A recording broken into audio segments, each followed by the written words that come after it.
Hi guys, എല്ലാവർക്കും സുഖമല്ലേ? പിള്ളേർ സ്കൂൾ വിട്ട് വരുമ്പോഴേക്കും 5 മിനിറ്റ് കൊണ്ട് ഉണ്ടാക്കി കൊടുക്കാൻ പറ്റണ ഒരു ചായകടിയാണ് കേട്ടോ ഇന്നത്തെ നമ്മുടെ സ്പെഷ്യൽ. 1/4 കപ്പ് കടലമാവ് എടുത്തിട്ടുണ്ട്. ഇതൊന്ന് അരിച്ച് ബൗളിലേക്ക് ഇട്ട് കൊടുക്കും. 1/4 ടീസ്പൂൺ മഞ്ഞൾപ്പൊടി, 1/4 ടീസ്പൂൺ സാധാരണ മുളക് പൊടിയുടെ എരിവ് അനുസരിച്ച് ചേർത്തോളം. 1/4 ടീസ്പൂൺ ചില്ലി ഫ്ലേക്സ്, 1/4 ടീസ്പൂൺ ചെറിയ ജീരകം, 1/4 ടീസ്പൂൺ അരിമോദകം എടുത്തിട്ടുണ്ട്. ഇതൊന്ന് ഞരണ്ടിയിട്ട് ഇട്ട് കൊടുക്കാം. അരിമോദകം ഇല്ലാന്നുണ്ടെങ്കിൽ അതിന് പകരം കുറച്ച് കായ്പ്പൊടി ചേർത്താൽ മതി. ഈ മാവിന് ആവശ്യമായിട്ടുള്ള ഉപ്പ് ചേർക്കാം. എല്ലാം ഒന്ന് മിക്സ് ചെയ്ത് കൊടുക്കുന്നുണ്ട്. വെള്ളം ചേർത്ത് നല്ല കട്ടിയിൽ കലക്കിയെടുക്കാം. കലക്കി എടുത്തതിൻ്റെ ശേഷം ഇതിലേക്ക് കുറച്ച് മല്ലിയില ചേർക്കുന്നുണ്ട്. ഇതും കൂടി ചേർത്ത് ഒന്ന് മിക്സ് ചെയ്തിട്ട് ബാറ്റർ മാറ്റി വെക്കാം. വേറൊരു ബൗളിലേക്ക് ഒരു ഉരുളക്കിഴങ്ങ് വേവിച്ചെടുത്തിട്ടുണ്ട്. ഇത് ഒട്ടും കട്ടകളില്ലാണ്ട് നമുക്ക് ഉടച്ചെടുക്കാം. ഇതിലേക്ക് കുറച്ച് വേപ്പില ചേർക്കുന്നുണ്ട്. ഒരു വെളുത്തുള്ളി, ഒരു ചെറിയ കഷ്ണം ഇഞ്ചി ചതച്ചെടുത്തത്, പകുതി പച്ചമുളക്, കുറച്ച് മല്ലിയില, 1/4 ടീസ്പൂൺ മഞ്ഞൾപ്പൊടി, 1/2 ടീസ്പൂൺ മല്ലിപ്പൊടി, 1/2 ടീസ്പൂൺ മുളക് പൊടി, 1/4 ടീസ്പൂൺ ജീരകപ്പൊടി, 1/4 ടീസ്പൂൺ ചാറ്റ് മസാല. ചാറ്റ് മസാല ഇല്ലാന്നുണ്ടെങ്കിൽ അതിന് വേറെ നാരങ്ങനീര് ഉപയോഗിച്ചോളൂ.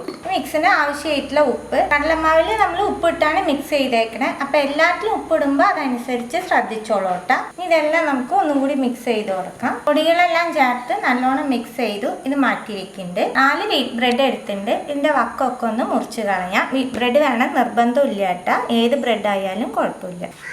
നമ്മൾ റെഡിയാക്കി വെച്ചേക്കണ മിക്സിലേക്ക് ഈ ബ്രെഡ് ഒന്ന് പൊടിച്ചിട്ട് കൊടുക്കാം. നിങ്ങൾക്ക് വേണമെന്നുണ്ടെങ്കിൽ മിക്സിയിൽ പൊടിച്ചാലും മതി, അല്ല കയ്യിൽ പൊടിച്ചാൽ എങ്ങനെയാ വെച്ചാൽ അതനുസരിച്ച് പൊടിച്ചോളൂ.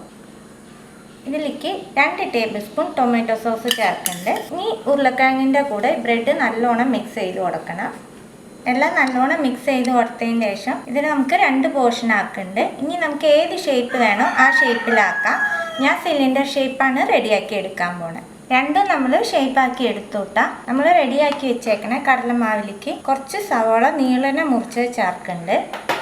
നമ്മൾ റെഡിയാക്കണ സമയത്ത് വേണം കടലമാവിലേക്ക് സവാള ഇട്ട് കൊടുക്കാനായിട്ട്. കാരണം സവാളയിൽ നിന്ന് വെള്ളം ഇറങ്ങും. എണ്ണയൊക്കെ ചൂടാവാൻ വെച്ചതിന് ശേഷം വേണം ഇതുപോലെ ചെയ്യാനായിട്ട്. നമ്മൾ റെഡിയാക്കി വെച്ചേക്കണ ഒരു മിക്സ് എടുത്ത് സവാളയിൽ നല്ലോണം കോട്ടിങ് കൊടുക്കാം.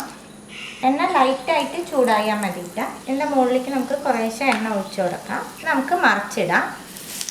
എല്ലാ സൈഡും ഇതുപോലെ റെഡിയാക്കി എടുക്കാം. ഒരെണ്ണ റെഡിയായി, എണ്ണയിൽ നിന്ന് കോരി മാറ്റുന്നുണ്ട്. അടുത്തത് നമുക്ക് ഇതുപോലെ റെഡിയാക്കി എടുക്കാം. രണ്ടും നമ്മൾ റെഡിയാക്കി എടുത്തു.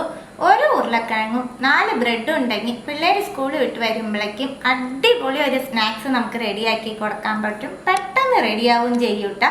തീർച്ചയായിട്ടും എല്ലാവരും ട്രൈ ചെയ്ത് നോക്കണം. ട്രൈ ചെയ്ത് നിങ്ങളുടെ ഫീഡ്ബാക്കൊക്കെ അറിയിക്കാം. പുതിയൊരു റെസിപ്പി ആയിട്ട് അടുത്ത വീഡിയോയിൽ കാണാം. See you. Bye.